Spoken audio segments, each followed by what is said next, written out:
We have arrived to park number 33, Black Canyon of the Gunnison National Park.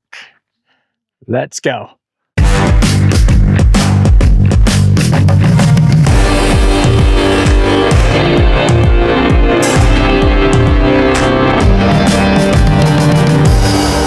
reached the first viewpoint of Temeki Point, and there is a viewpoint just up by the road, but you can also take the rim trail to get a little closer. And Tim's currently watching me having kittens. You can also take this all the way to the campground, but the campground is currently closed because it's too cold. For most people, this is their first view of the canyon because it is before the visitor center and it's just after you enter, so it's a pretty good view to start with.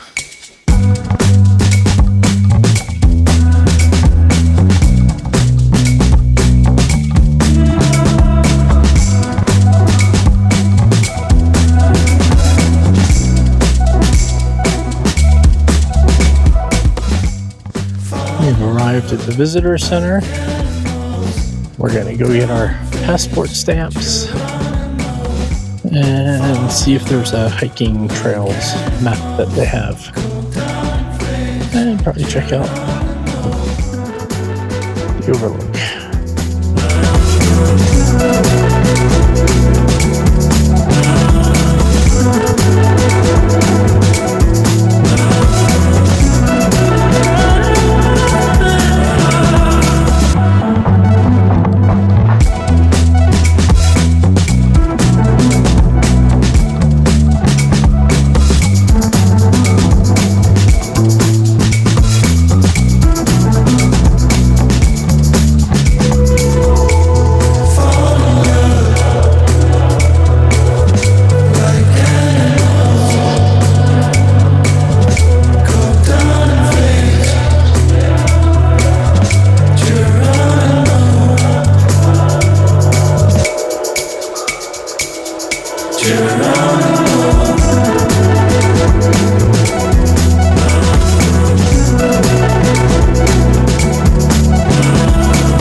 Black Canyon.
We've reached High Point, which is the end of the scenic drive. Although from here you can hike out a trail called Warner Point Trail. I think it actually takes you out to there. And guess where Jamie's going? Yes, he is going on that hike. I am no way not doing that. So I will be waiting here for him.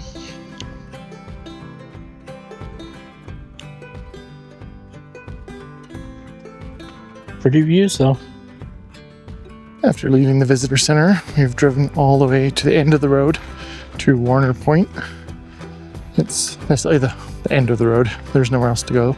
And then from there, it's 1,300 yards to the actual point from the parking. I don't have a frame of reference for how long that actually is.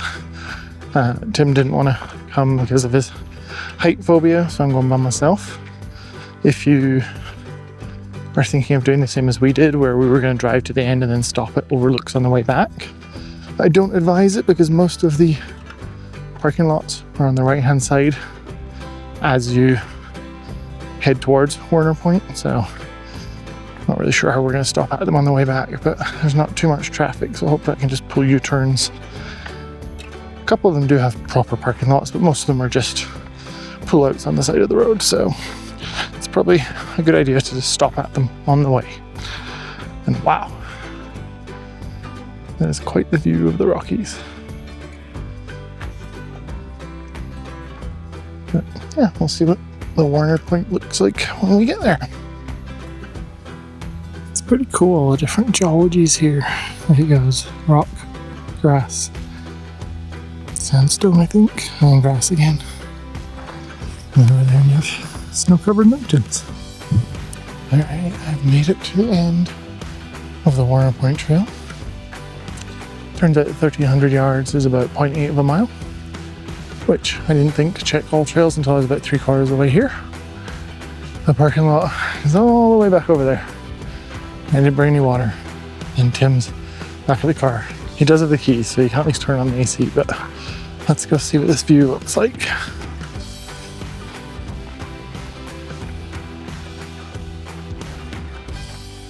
Oh boy. Oh boy. Oh boy. No.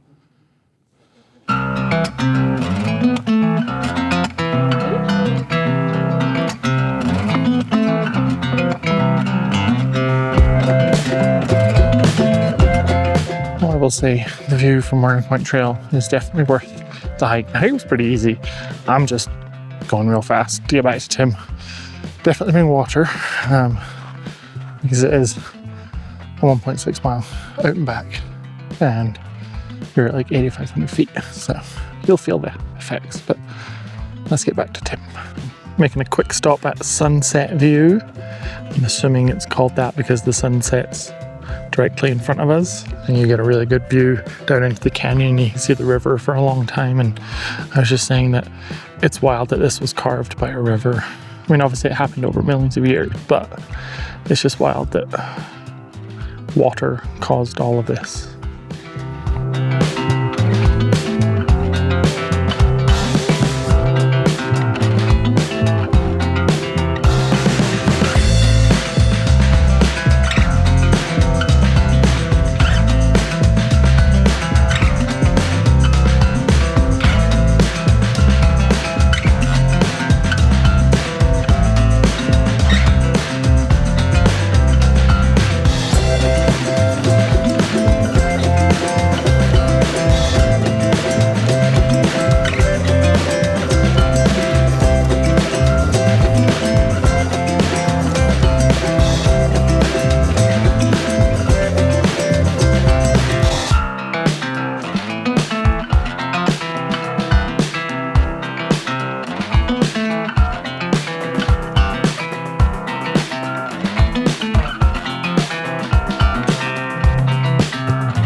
We've stopped at the Dragon Point overlook, which apparently is one of the best views of the painted wall, despite there being a painted wall overlook just a few more feet down the road here. But we're gonna check this one out first, see what there is to see with this painted wall. Let's go.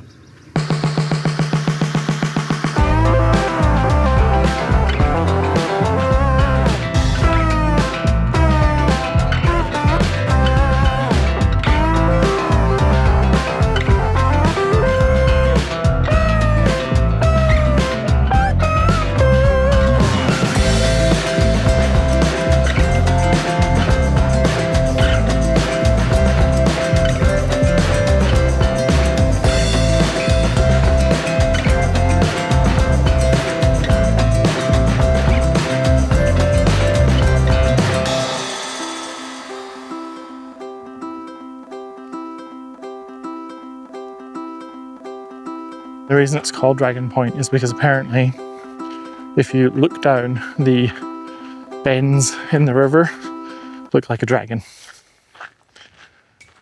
So we'll see how accurate that is. As you can see, a lot of the area was burned, and the park ranger that I was talking to at the first viewpoint had mentioned that this fire only happened last year in 2025, and it burnt 4,100 acres, which I guess if you think about it, there's really no way to stop it up here once it gets going.